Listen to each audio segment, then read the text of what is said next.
குழந்தைங்க நம்ம வீட்டுக்கு பக்கத்துல ஒரு காவால குப்பையில 2 டேஸா அங்க இருந்து கத்திட்டே இருந்திருக்காங்க. எல்லாரும் பூனை கத்துறதா நினைச்சு விட்டாச்சு. இன்னைக்கு நம்ம போய் பார்க்கும்போது அது குழந்தை தொப்புள் கொடி இல்ல அந்த உறுப்புகளோட இங்க இருந்தாங்க.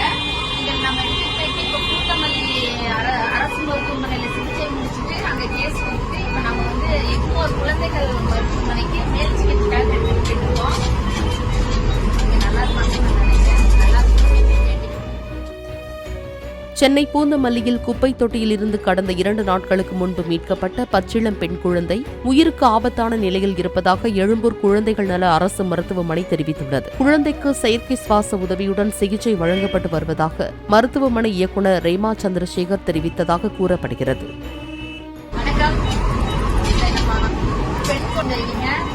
நம்ம வீட்டுக்கு பக்கத்துல ஒரு காவால குப்பையில 2 டேஸா அங்க இருந்து கத்திட்டே இருந்திருக்காங்க. எல்லாரும் பூனை கத்துறதா நினைச்சு விட்டாச்சு. இன்னைக்கு நம்ம போய் பார்க்கும்போது அது குழந்தை தொப்புள் கொடி இல்ல அந்த உறுப்புகளோட இங்க இருந்தாங்க. இங்க நம்ம எடுத்துட்டு போயிட்டு இப்ப பூத்தமல்லி அரசு மருத்துவமனையில சிகிச்சை முடிச்சுட்டு அங்க கேஸ் கொடுத்துட்டு இப்ப நம்ம வந்து எக்மோர் குழந்தைகள் மருத்துவமனைக்கு மேல்